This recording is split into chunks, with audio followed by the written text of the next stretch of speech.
Vamos fazer uma oração. Esse é o momento da palavra que Deus quer falar conosco, né?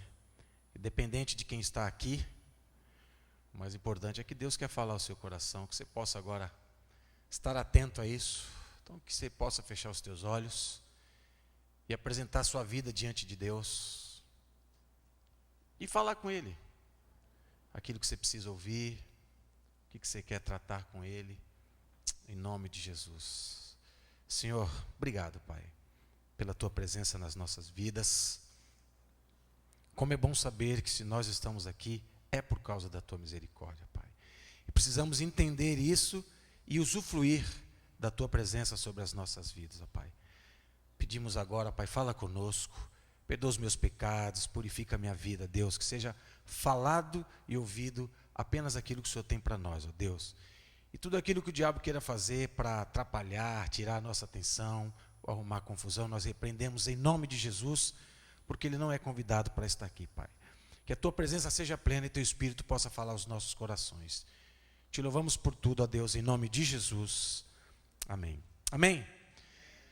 Antes da gente entrar no Salmo, como eu disse antes, eu queria falar pouquinha coisa sobre Davi. Eu acho que é interessante a gente conhecer um pouquinho quem é essa pessoa que escreveu esse Salmo, entre outros, né? Esse Salmo que é tão profundo. Alguém aqui já leu o Salmo 139? Mesmo assim, meditou? É tremendo, né? É meio que até assustador, né? Mas na realidade só fala realmente dos atributos de Deus. Então, a gente vai falar um pouquinho de Davi só para a gente entender um pouquinho como é que ele é e como é que ele está. E eu posso dizer que algum dos comportamentos de Davi, que Deus colocou no meu coração, Ele quer que todos nós tenhamos, tá? Agora, aquilo que Ele falar no seu coração, então, é atitude ou é comportamento que Ele quer de você. Então, é importante que você esteja atento ao que Deus vai falar aí no seu coração. Vamos começar pelo primeiro momento de Davi, que é ele como pastor, né? Ele é pastor de ovelha, filho mais novo de Jessé, e foi incumbido a ele cuidar das ovelhas. E aí, característica nesse momento, a gente pode ver primeiro a obediência, porque de fato, todo dia ele ia lá cuidar das ovelhas.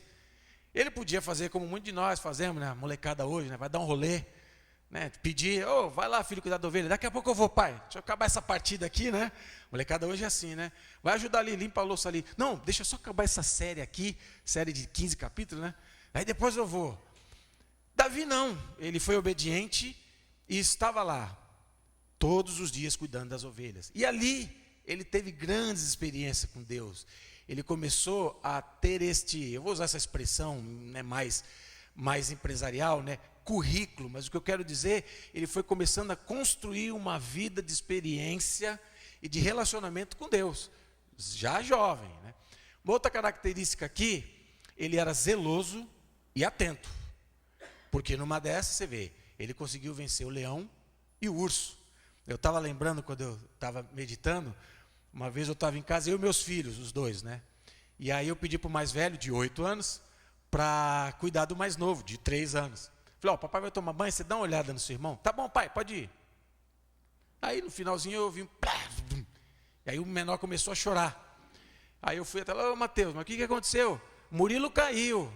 Eu falei, mas filho, eu não pedi para você olhar ele. Ele falou, mas eu estava olhando, ele caiu. Eu falei, não, mas não era para você olhar ele cair. Era para você olhar para ele não cair. Você não me explicou? Porque ele tem muito disso, Mateus. Você pede uma coisa para o filho, mas você não comeu tudo? Mas era. Você não falou nada? Como eu não falei nada? Então ele estava lá no celular dele lá e não foi zeloso cuidando do irmão. Ainda bem que não foi nada, foi só um tombinho. Mas Davi não, ele era zeloso, ele estava atento, tanto que ele pôde ter essas experiências aí. Uma outra questão aqui, que Davi, ele estava no lugar certo, né, na hora certa, fazendo a coisa certa. Porque quando seu irmão vai lá chamá-lo, né, o profeta vai até a casa dele, vai consagrar, nada de aparecer o futuro rei. E aí o pai lembra, tem o meu filho que está lá, né? E ele estava no lugar certo, fazendo a coisa certa, do jeito certo. E ali ele foi chamado para ser ungido rei de Israel, considerado o maior rei que Israel teve. E Deus quer fazer o mesmo com a gente, Ele quer dar coisas grandes para nós. Mas a gente tem que estar fazendo a coisa certa, no tempo certo e no lugar certo. Porque se a gente se perder e quando Deus vir entregar aquilo que a gente está pedindo, ou o que Ele tem para nós, a gente vai perder, né? Então precisamos disso. Então esse é o primeiro momento. O segundo que eu separei é Davi como um espírito de adorador. Ele era um músico, né? Ele tinha músicas e ele tocava harpa. E para você ver, o Saul, que era o rei, quando estava endemoniado lá, quando estava meio mal, meio depressivo, meio ruim, era chamado Davi, para poder acalmá-lo. Então Davi vinha, tocava a harpa, e aquilo passava e o rei se acalmava. Né? Muitos pais, né, queriam um Davi assim para os filhos, né, quando eles estão, né, naquela, né, nada como, né, para acalmar os nossos filhos. Mas Davi, ele tinha esse espírito de adorador, ele tinha adoração dentro dele. E é isso que Deus quer de nós também, que onde quer que a gente chegue, trabalho, na nossa casa, as pessoas, se estiverem atribuladas, agoniadas, com raivas, também se acalme, né? Quinta-feira o pastor William pregou e ele falou sobre nós darmos fruto, e ele fala sobre isso, sobre as pessoas olharem em nós, ver a presença de Deus. Às vezes as pessoas estão atribuladas e olham para nós e fica pior, porque olha a gente mais desesperada do que elas. Não, o que Deus quer é que a gente tenha esse espírito de Davi, de adorador, de contrição, de convicção daquilo que Deus é na nossa vida. Hoje nessa tribulação toda, às vezes no trabalho, as pessoas, né, cheias de problema no lar, financeiro, medo de perder emprego. Você já pensou a pessoa olhar para você e falar: puxa, eu estava tão mal, mas eu olhei para você, eu fiquei bem, eu fiquei legal. Poxa, né, o Luan, ontem pregando, também falou isso de um amigo dele que era atribulado, todo fortão, e no dia começou a chorar, e falou para ele: ora por mim que eu estou precisando de ajuda. Como é bom, né, as pessoas olharem para nós e verem isso em nós. E não se afastar de nós. É crente? Vixe, sai que esse aí, esse não é crente não. Que você tenha esta vida de adoração com Deus, em nome de Jesus. O terceiro momento de Davi, o mais tradicional e conhecido, ele vencendo Golias, né? Até um tempo desse atrás, essa passagem era um tormento para mim. Com todo respeito eu vou explicar. Porque o meu filho mais novo, ele aprendeu aqui na igreja infantil sobre Davi e Golias. E ele chegava em casa e tudo que ele via, corda, coisa de celular, sapato, tudo virava funda. E às vezes eu chegava 9 da noite em casa, eu colocava a chave, tentava, né? Deus, em nome de Jesus, que ele esteja dormindo. Não estava. Quando eu abri a porta: pai, você é o Golias, vai, cai, pai. Eu: não, filho, poxa vida, tem misericórdia de mim, né? Filho de Davi. E aí eu tinha que cair lá no chão, que nem um gigante, e para levantar, né? Cansado, às vezes eu dava enrolada, deitava no sofá, mas como criança é uma benção. Não, pai, é no chão. E eu falei: sangue de Cristo, mas tinha que, né, ajudá-lo nessa. Ainda hoje, de vez em quando, ele pega o negócio e fica, e tem uma historinha, book, não sei, é uma historinha que são crianças que quando vão falar das histórias da Bíblia, eles vão lá para o momento. Quem sabe o nome desse, eu não sei o que book aí, book não sei o que, é cristão. E aí ele faz tudo igual, Davi pulando, vai, pai, e eu tenho que aguentar isso daí. Mas essa passagem de Davi é interessante, porque ele vai até os seus irmãos, e ele olha aquele gigante lá, afrontando. Diferente de muitas vezes que a gente faz, ele foi para cima. Muitas vezes, diante dos problemas, o que a gente faz? A gente recua. Não dá, viu? De novo um problema, acabei de... não quero mais saber disso. Davi não. Ele tinha convicção do Deus que ele cria, e ele fez uma coisa, que ele era esperto também. Ele foi avaliar o que ganharia quem vencesse aquele gigante. Você sabe a história, né? Aí ele descobriu que isenção de impostos, né? A filha do rei e muitas outras coisas. Aí ele foi para cima, porque ele sabia que Deus estava com ele, né? E Deus quer que também a gente avalie. Às vezes a gente faz coisa errada, se perde simplesmente por não avaliar aquilo que a gente está fazendo, a decisão que a gente vai tomar, e não coloca diante de Deus. A gente está aborrecido com o trabalho, aí fala: quer saber? Não quero mais. Peço as minhas contas. Eu vou para outro lugar, e aí você chega em outro lugar e você descobre que tem problema também, porque problema tem em todo lugar. Agora, quando você avalia, tem a convicção de que Deus está contigo e põe na mão de Deus, o resultado é certeiro, você não vai errar. E Davi tinha essa forma de Deus. Teve um outro episódio aqui, mas daí eu falo no segundo culto, para a gente já entrar aqui no Salmo. Mas eu quis falar isso só para a gente entender que quando Davi escreve o Salmo 139, ele não é qualquer um, não. Não é um cara que estava lá emocionalmente, ali no êxtase da coisa. Vou escrever alguma coisa aí, acho que vou escrever isso aqui de Deus. Ele tinha certeza daquilo que ele estava falando e do Deus que ele servia. Vamos ler junto? Salmo 139. Eu gostaria que você mergulhasse. Eu vou pôr o óculos aqui, porque tirar e pôr é muito ruim. Mas olha como ele começa. Senhor, tu me sondas e me conhece. A palavra-chave desse salmo aqui é conhece. Tu conheces. O que ele quer deixar muito claro aqui é que Deus nos conhece. Por mais que você não saiba disso, sabe, mas daquele jeito não sabendo, conhece. Então ele começa: Senhor, tu me sondas e me conheces. Sabes quando me assento e me levanto, e acompanha o meu pensamento onde quer que eu vá. Eu não sei quanto é que está hoje, a última vez que eu vi, a gente está em torno aí de uns, acho que está um pouco mais, mas 10 mil pensamentos por dia nós temos. Que doideira, né? Imagina 10 mil pensamentos por dia, mais ou menos isso, a gente pensa. Todos eles Deus conhece. Não tem um deles que Deus fale, desculpa, deixei passar em branco. A gente nem sabe que esse pensamento vai vir, daqui a pouco ele surge na nossa mente. As pessoas que têm toque, por exemplo, de pensamento, se eu não fechar a porta, eu acho que ela está aberta e vai entrar alguém, aquilo é recorrente, é um pensamento recorrente, né? Por isso que a gente chama de toque. Mas são muitos pensamentos, todos eles Deus conhece. E aí ele fala assim: meu pensamento, onde quer que eu esteja. Versículo 3: discerne a minha caminhada e a minha pousada, e está a par de todos os meus intentos. Aqui é mais profundo, né? Tem umas que falam esquadrinha, né? Ele aprofunda, ele vai lá onde a gente nem lembra que tem coisa guardada, e ele conhece.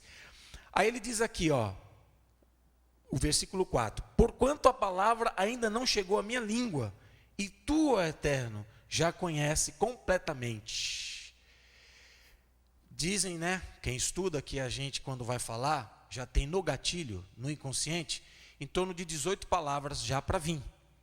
Porque imagina se não fosse assim, e eu chegasse aqui e falasse: boa noite, a paz do Senhor. Você já ia embora, né? Até ele acabar de falar, né? Estaríamos ainda no primeiro cântico, se fosse dessa forma. Já aconteceu com você de falar alguma coisa? Mas não me enche. Desculpa, não queria falar assim, não é? Porque estava ali engatilhada, vem uma palavra atrás da outra. Então, eu falo agora: oi pessoal, tudo bem? Já vem palavras engatilhadas do meu inconsciente para que eu possa ir falando, e você também, né? Sem parar, sem engasgar. Por isso, quando a gente fica muito nervoso, a gente trava. Peraí, caramba, como é que eu ia falar mesmo? Ai, meu Deus, tem misericórdia. Travou pela emoção. Mas vem uma palavra atrás da outra. Todas elas Deus já conhece. E ele fala: tu me envolves por trás e pela frente e pões sobre mim tuas mãos. Ou seja, nós estamos cercados por Deus. Não tem como ir para um lugar ou para outro. Ao mesmo tempo, nós estamos protegidos por esse Deus. Se nós não dermos brecha nenhuma, nós estaremos seguros, envoltados, né, pelo nosso Deus. E aí ele fala assim no versículo 6: tal conhecimento é para mim demasiado, maravilhoso, tão elevado, que não posso compreender totalmente. Davi está impactado com isso, e muitas vezes nós não. Muitas vezes nós não temos consciência da grandeza do nosso Deus. Você já parou para pensar nisso mesmo? Você vai falar que sim, mas ao decorrer desse salmo você vai falar: eu acho que eu não conheço ainda muito bem o meu Deus. Porque ele nem acabou o salmo, ele já está aqui impactado. E aqui ele apresenta um dos grandes atributos de Deus, que é a onisciência. Ou seja, lá dentro de nós, nos lugares mais escuros, Deus vai e Deus sabe. Hoje a gente já vai na Lua, já vamos em Marte, daqui a pouco em Júpiter. Hoje a gente já tem aí os aparelhos raio-x, ressonância. Tem outro que falhou agora a memória. Aqueles aeroportos, né, que a gente passa, né, mostra tudo, se tem drogas, se tem arma. Nem esses aparelhos conseguem chegar lá dentro como Deus chega.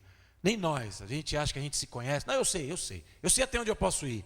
E a gente descobre que não sabe. Mas Deus, Ele sabe. Sabe quando você encontra uma pessoa e fala: rapaz, que legal, saudade de você. E por dentro você está assim: que droga, encontrar com essa pessoa. Pois é, Deus sabe. Quando você vai assumir o compromisso e fala: pode deixar, amanhã fechado, você já sabe que não dá. Mas, vai fazer o quê, Se eu falar que não dá, vai ficar reclamando. Então eu resolvo. Então, Deus, Ele sabe. Tudo aquilo que você planeja, as mentiras, as sujeiras, tudo que está na sua mente. O que você vai falar, aquilo que você quer falar e não diz, você quer xingar, mas você... Deus, Ele sabe. E o salmista está impactado com isso. E olha que interessante. E aí quando ele toma essa consciência, aí ele vai para o versículo 7. Para onde poderia eu fugir do teu espírito? Para onde poderia eu correr, escapar da tua presença? Imagina aqui, deixa eu pegar aqui, tem aqui, a tia Eunice está aqui. Imagina que todos nós tivéssemos certeza que ela leu o nosso pensamento. Então, você entrou aqui, ela olhou para você e já leu o seu pensamento. O que você faria? Foge dela, ela está aqui dentro, vou lá para fora. Tempos atrás, tinha uma missionária que veio aqui, missionária Dorcas. E aí Deus mostrava as coisas para ela. Então, todo culto que ela vinha, muita gente não ia. Porque já sabia, ela vai falar... Meus pô, então a tia Eunice está ali, ela vê meu pensamento? Então eu vou lá para fora. Só que você vê como a gente é pequeno. Mas Deus, Ele sabe. Se eu vou esconder dela, para ela não saber o que eu estou pensando, mas de Deus a gente não esconde. E aí o salmista, ele fala assim, Davi fala: bom, mas para onde que eu vou também? Porque olha só, versículo 8, se eu escalar para o céu, aí tu estás. E se me lançar sobre o leito do mais profundo da sepultura, igualmente tu estás. Esse aqui... as pessoas entendem duas formas: sepultura como morte. Então, muitos hoje, principalmente os jovens de hoje, surge um problema, o que ele pensa? Vou tirar minha vida, não vale a pena viver, está tudo ruim, não consigo nada, quer saber? Vou me matar. Aí se mata. E aí quando chega aonde vai chegar, surpresa, Deus está lá. Outros entendem como extremidade. Lá no mais alto dos céus, Deus está. E lá na mais profunda, desculpa a redundância, profundidade. Ou seja, se você usar um monte de cobertor, um monte de capa, e para a mais profunda caverna, apagar todas as luzes do universo, surpresa, Deus vai tocar assim: oi, te achei. Não tem como. E aí ele continua aqui, versículo 9. Se eu me apossar das asas da alvorada e for morar nos confins do mar, vou lá para a Atlântida, onde mora o Aquaman, também a tua mão me conduz e a tua destra me ampara.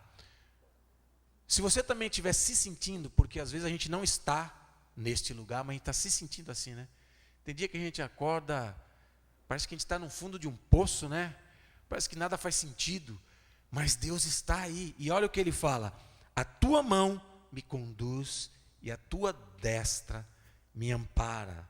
Então Deus, Ele nos conduz e nos ampara. Se a gente permitir, Deus, Ele faz isso conosco. Mas Ele continua. Se eu cogitar então, vamos pensar assim, se eu pensar, as trevas ao menos haverão de me envolver, e a luz ao meu redor se tornará em noite, constatarei, não sei como é que está na sua versão, mas a minha constatarei, ou seja, eu vou ter a certeza que nem as mais densas trevas são escuras para o teu olhar, pois a noite brilhará como o meio-dia, porquanto para ti as trevas são luz. Então, se você quiser viver na claridade, mantenha Deus perto de você. Nesse trecho, ele fala de outro atributo de Deus, que é a onipresença. Então, primeiro é a onisciência, agora a onipresença. Você está conseguindo entender o tamanho do Deus que você serve? Você já tinha observado atentamente quantas vezes por coisas pequenas a gente briga, por coisas pequenas a gente não quer saber de nada, por causa de um problema. Você está doente, está vendo? O que adianta servir a Deus? Aí, fiquei doente, fiz tudo certinho, até dieta eu fiz, e aí, estou doente. Aí, Davi não tinha esse assunto com ele, porque ele tinha essa leitura de Deus, e que você possa a partir de hoje sair impactado com isso. e começa a enxergar o Deus como ele é, que aqui está. Mas aí ele não acaba, né? Continua, versículo 13. Tu me formaste o íntimo do meu ser e me teceste no ventre da minha mãe. Graças te dou pela maneira extraordinária como fui criado, pois tu és tremendo e maravilhoso. Sim, minha alma o sabes muito bem. Aqui ele está dizendo que nós somos únicos. Você pode ser gêmeo, trigêmeo, quadrigêmeo, 5 ou 6 gêmeos. Mas diante de Deus você é único. Ele não te confunde com ninguém. Ah, desculpa, não era para você, era para o vizinho. Não, ele sabe exatamente quem você é. Ele sabe exatamente quais são seus pontos fracos e fortes. Tudo sobre você, Deus sabe. E aqui, meus ossos não te eram encobertos quando fui formado ocultamente e tecido nas profundezas da terra. Aqui, para quem não sabe, ele está falando de DNA. Né? Há 3.000 anos atrás, Davi, sem nenhum estudo científico, ele já estava falando sobre DNA. Se você for ver o que significa os ossos, significa essa constituição do ser humano. Então ele está falando do DNA. A última vez que eu vi, nós temos aí mais de 102 bilhões de quilômetros. Tu sabe o que é 102 bilhões de quilômetros? Tem a noção do que é isso? Acho que dá para ir para Plutão, acho que algumas vezes. Nós temos isso de uma faixa genética dentro de nós. Você sabia disso ou não? Ninguém sabia. Vocês estão me olhando com cara de assustado? É isso mesmo, gente. Vocês sabiam ou não? Não, mas é. E a ciência, inclusive, fica assim. Você já usou fone de ouvido? Aqueles fonezinhos? Já, né? Já, gente. Tudo bem aí? Você já colocou no bolso? Quando você tira, o que acontece? Não está todo embolhado, né? E aí os cientistas tentam entender por que essas faixas, né, de genética dentro de nós não se embrolham. Eles estão tentando descobrir como é que elas funcionam certinho, não enrosca uma na outra.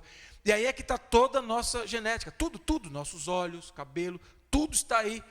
E aí Davi está falando isso aqui, ó. Depois você pode estudar com mais profundidade, nós não temos tempo aqui hoje. Ele já está falando de genética, tudo. Deus já sabia. E aí ele segue, versículo 16: teus olhos viam meu embrião, e em teu livro foram registrados todos os meus dias, prefixado antes mesmo que um só deles existisse. Você sabe que a gente tem um pouco relutante com aborto, né? A gente tem que olhar com muito critério, muito cuidado, porque está vendo aqui que Davi está falando? Então, a partir da fecundação, já há vida. E Deus já sabe de tudo isso. Então a gente tem que tomar muito cuidado, porque a gente está meio que trocando as coisas, né? Hoje, estupro existe sexos casuais, né? O cara se droga, bebe, faz sexo, já era. Mas isso tem a ver com a gente, isso não tem a ver com Deus. Nós é que nos distanciamos daquilo que Deus queria.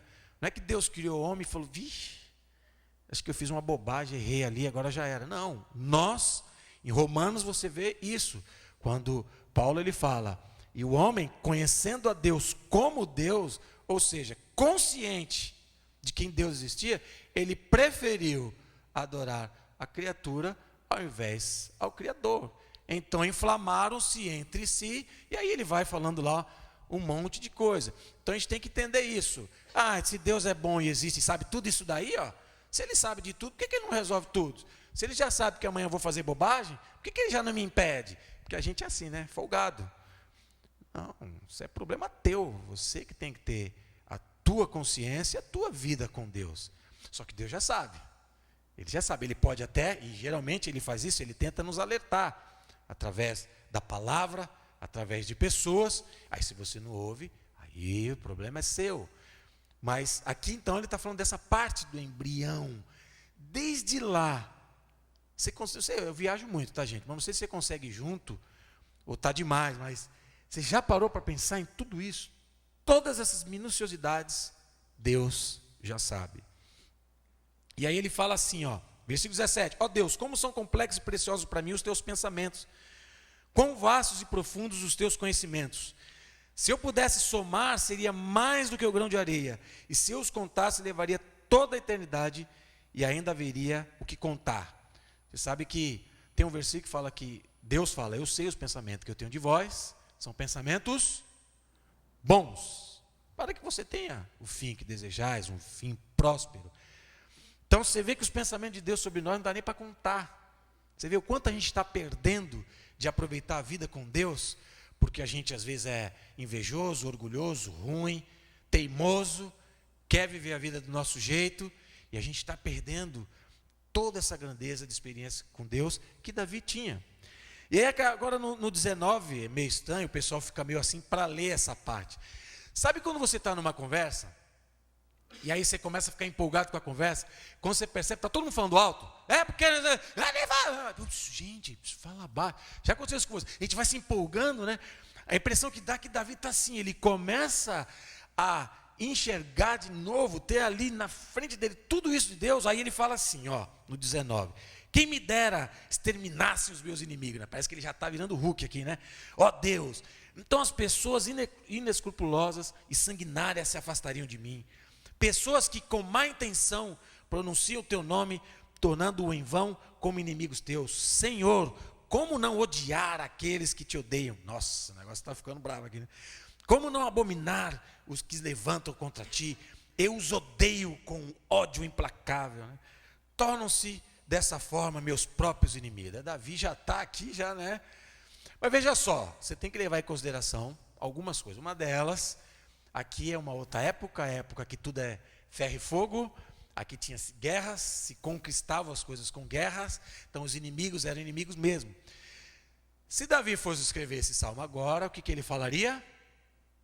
Senhor, quero amar esses meus inimigos, porque foi isso que Jesus ensinou, né? Que nós devemos amar os nossos inimigos e não odiá-los, né? Amar os nossos inimigos. Hoje Davi acho que seria mais, né? Mas aqui também a gente tem que considerar o que ele está falando, que não dá para amar o que Deus odeia. E às vezes a gente, para não se sujar com os amigos ou com a família, a gente vai enrolando. Deus não gosta disso, mas não está muito claro, então enquanto não estiver muito claro eu vou fazendo, né? Vou fazer uma coisa errada aqui. Não, mas tem que entender, é família, meus amigos, o que eles vão pensar de mim? Então, cuidado, porque eu coloquei aqui como tópico para a gente encerrar. Não vale a pena amar aquilo que Deus odeia. Então ele está nesse aspecto. Provavelmente aqui Davi estava passando por essa questão de pessoas o criticando, o perseguindo. Então ele estava inflamado com isso também. Mas ele está dando essa orientação. Cuidado com aquilo que você traz para a tua vida, porque se não tiver a ver com Deus. E olha que interessante. E aí ele termina o salmo quase do jeito que ele começou. A gente pode até falar que aí ele percebe que ele já está ficando meio nervosinho, né, meu? Vamos matar todo mundo. Então, olha o que ele faz no versículo 23. Sonda-me, ó Deus. Quer dizer, ele já começou afirmando, né? Senhor, tu me sondas. Mas agora ele pede, sonda-me, ó Deus, e analisa o meu coração.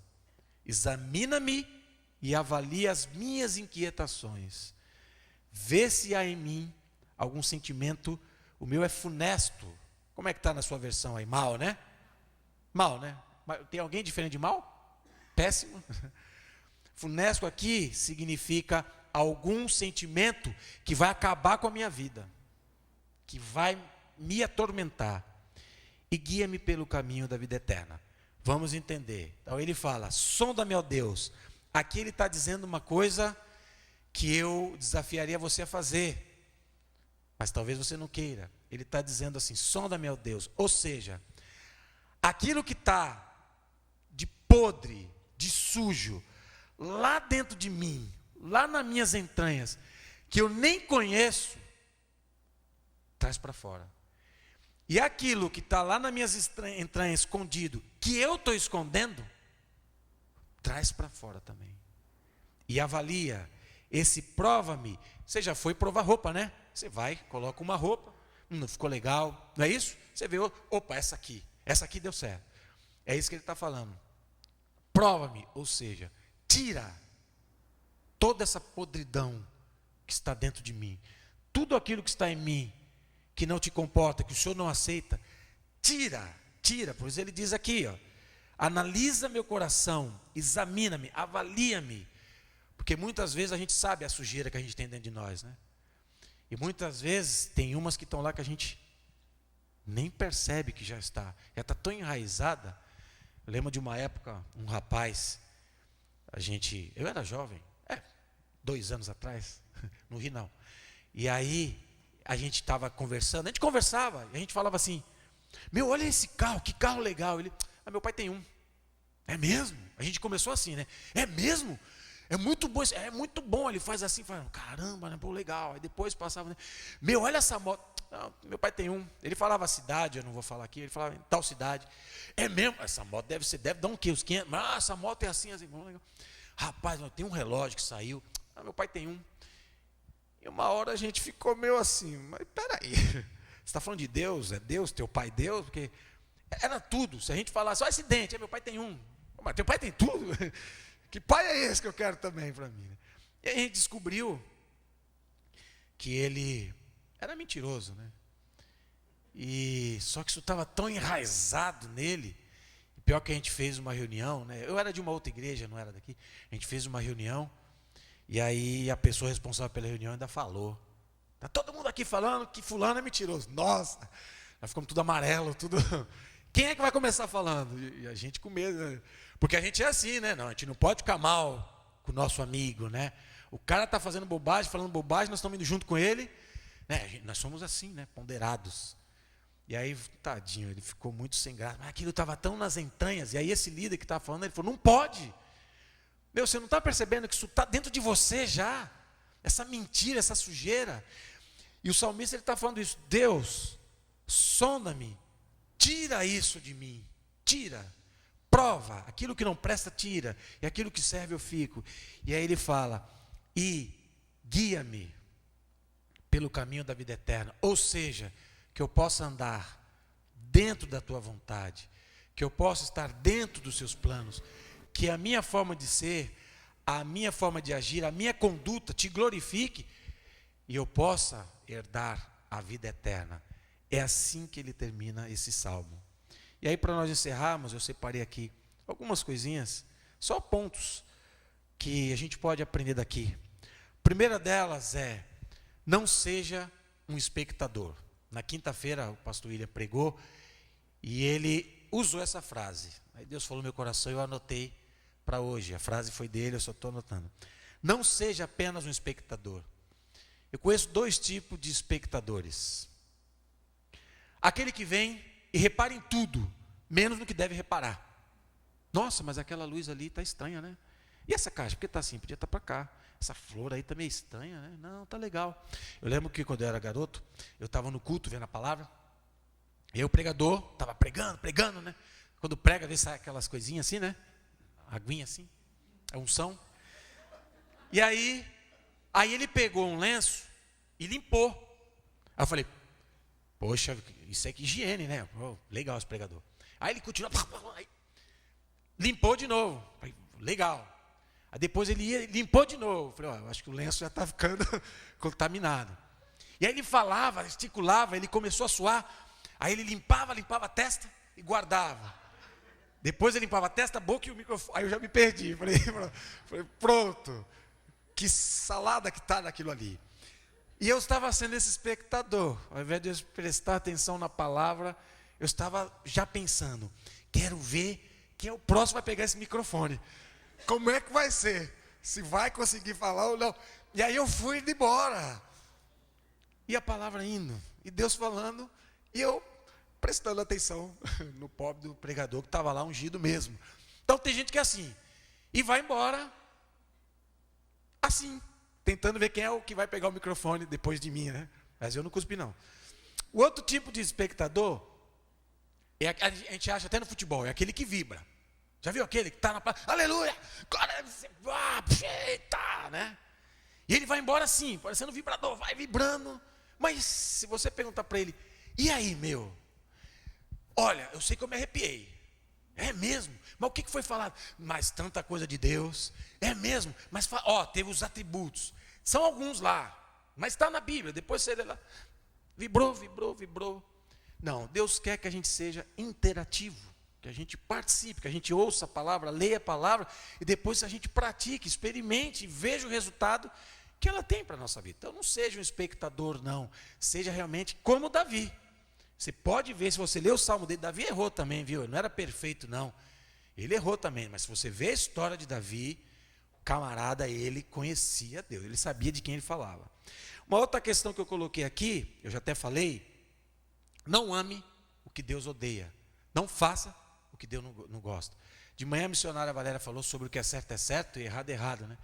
Quando eu era jovem, 2 anos atrás, meu pai dizia assim: filho, o que é certo, o que é errado.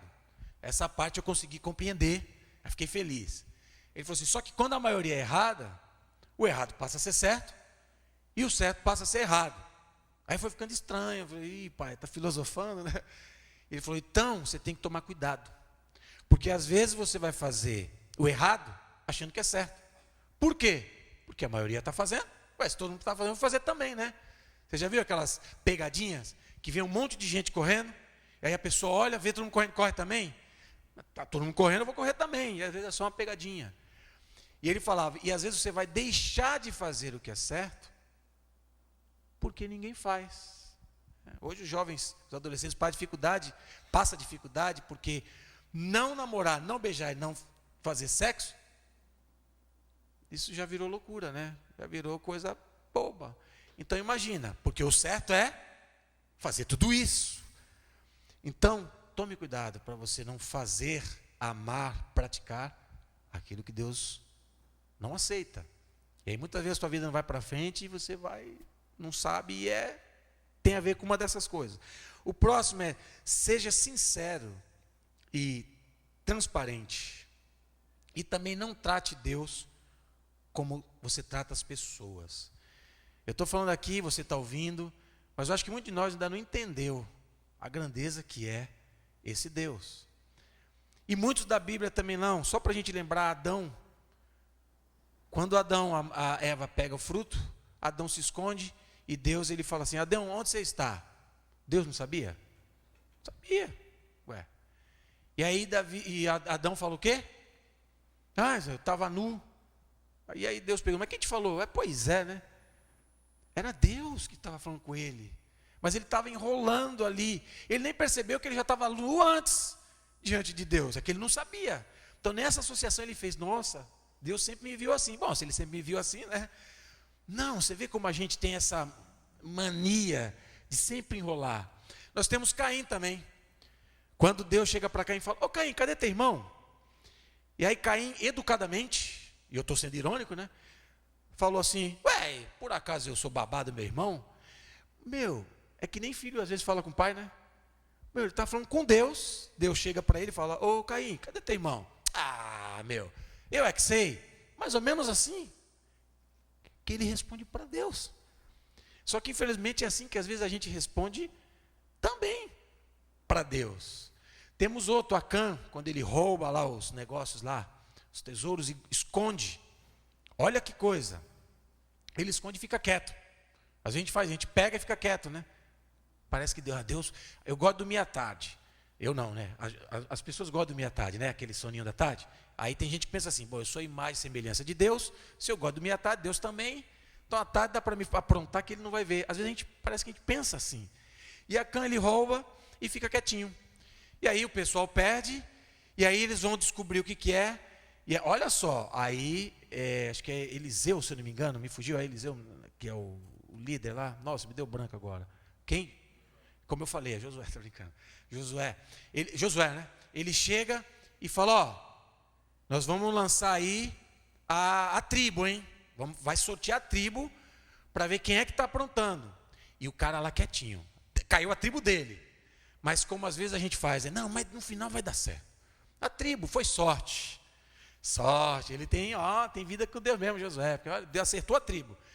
E aí ele fala, depois da tribo vai ser o clã, hein? Aí cai o clã dele. Mas ele fala, não, mas no final vai dar certo. Eu estou falando dele, mas estou falando de nós também. Porque é assim que a gente vai enrolando até ver onde vai. E aí Josué fala, bom, agora vai sortear a família. Aí cai a família dele. Ele continua quieto ainda. Não, cara, esse cara tem muita sorte. Se fomos nós, né? Pensando com a nossa cabeça. E aí, sorteio e cai ele. Aí José fala, e aí, meu, o que você... Pois é, eu roubei lá, né? Pois tá, uns negocinhos lá. Muitas vezes a gente brinca com Deus. E a gente se dá mal por causa disso.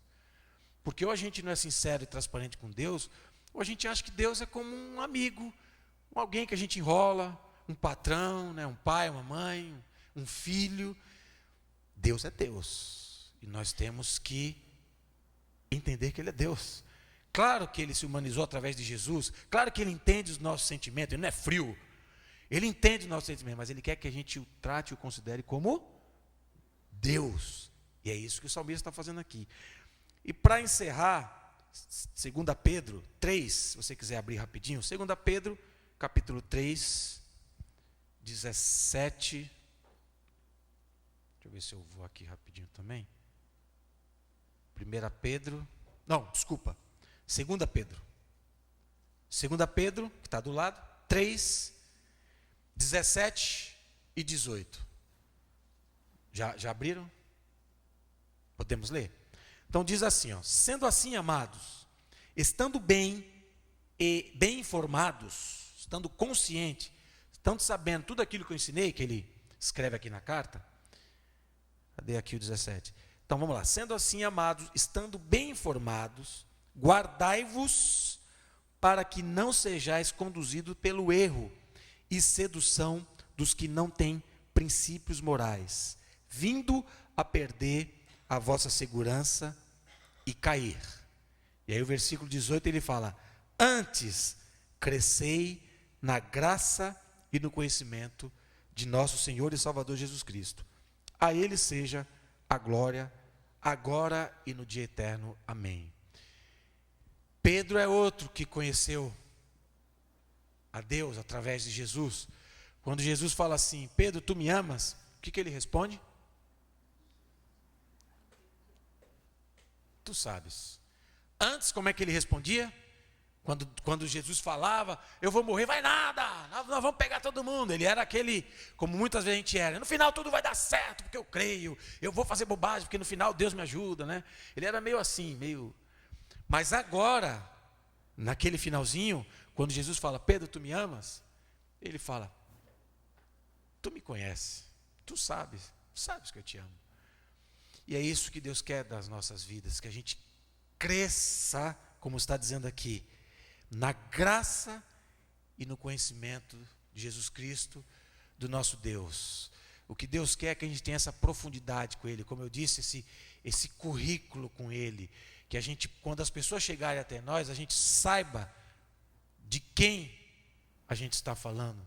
Não, eu ouvi o pastor falar que Deus é grande. Então, se o pastor falou, né? Então eu vou só reproduzir. Aí vem alguém até você, Deus é grande. Deus é grande. E por quê? Agora vou ter que ligar para o pastor para saber por quê. Você está perguntando. Não.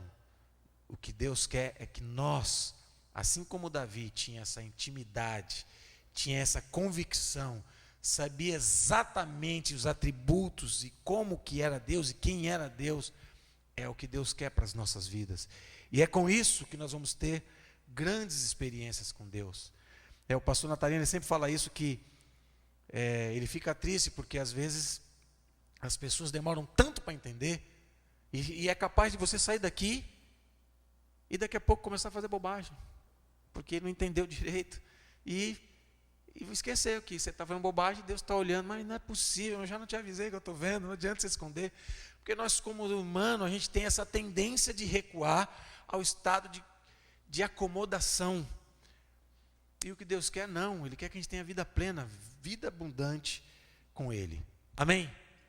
Que Deus te abençoe e que você possa pôr em prática essa palavra. Eu gostaria que você fechasse os teus olhos, por favor. Colocasse a sua vida diante de Deus. E se Deus falou ao seu coração, e se você quer realmente, não faça isso de qualquer jeito, porque Deus está vendo. Se você de fato quer se comprometer a ter uma vida extraordinária como Davi teve com Deus, gostaria que você ficasse em pé no seu lugar. E se a palavra falou ao teu coração, te incomodou de certa forma, que você possa ficar em pé no seu lugar e que você possa fazer a tua oração agora. Davi fez essa aqui. E agora faça a sua. nesse 1 minuto. Eu desafio você a falar como Davi fez: Senhor, me sonda. Tira essas nojeiras, essas coisas ruins dentro de mim. Às vezes não é nem nojeira, só é coisa que Deus não se agrada, ou coisa que só está te atrapalhando. Às vezes medo, às vezes insegurança, às vezes falta de alguma coisa que Deus pode te orientar para você ter a vida plena com Ele. Apresenta a sua vida em nome de Jesus. Senhor, nós te louvamos, ó Pai, obrigado por tua palavra. Como é bom saber que o Deus que nós cremos é tremendamente sobrenatural, Deus. Infelizmente, muitos de nós aproveitamos no sentido de usufruir pouco daquilo que o Senhor tem. A nossa vida podia ser muito melhor, muito mais impactante, espiritualmente muito mais saudável. Como pessoa, como família, poderíamos estar tão mais além do que nós estamos hoje, mas simplesmente porque nós ignoramos essas verdades que Davi falou aqui, a gente acaba vivendo uma vida medíocre. Mas essa noite, Pai, eu me coloco de pé também, muitos aqui estão pedindo isso, Pai, que o Senhor possa tirar de nós tudo aquilo que está impedindo o Senhor de agir nas nossas vidas, tudo aquilo que está impedindo de nós termos grandes experiências, grandes vivências contigo, ó Pai. Em nome de Jesus, tira de nós. E se há coisas que nós precisamos começar a fazer, a praticar, mostra-nos, ó Pai, para que possamos ser praticantes, e assim como Davi termos essa completa consciência do Deus que nós servimos, ó Pai. Em nome de Jesus, que o Senhor possa estar testificando esta palavra no coração de cada um e ampliando, Pai, em nome de Jesus.